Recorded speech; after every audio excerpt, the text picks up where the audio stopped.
பரங்கிப்பேட்டையிலிருந்து பரமனின் வார்த்தை இன்று உங்களோடு.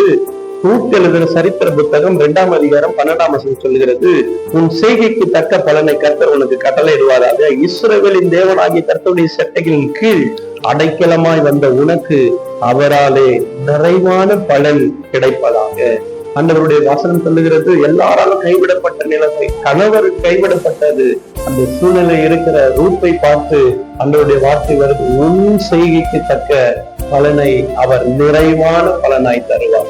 இன்னைக்கு கூட உங்க செய்கைக்கு தக்க பலன், என்னுடைய செய்கைக்கு தக்க பலன். இன்னைக்கு நான் எதை யோசிக்கிறேன், எதை செய்கிறேன், நன்மையான கிரியைகளை செய்கிறேனா, தீமையான கிரியைகளை செய்கிறேனா?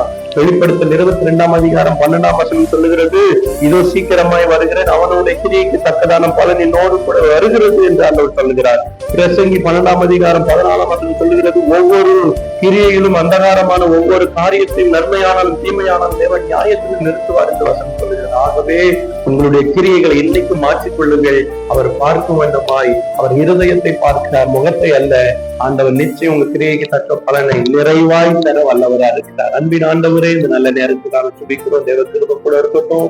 பாதுகாப்பு, சுகம், பலன் இந்த நாள் முழுக்க நிறைவான பலனை தர கர்த்தருடைய சமூகத்துல நாங்கள் கிரியைகளை நேர்மையாய் மாற்றிக்கொள்ள உதவி செய்யும். இயேசுவின் மூலம் சுபிக்கிறோம் நல்ல பிதா.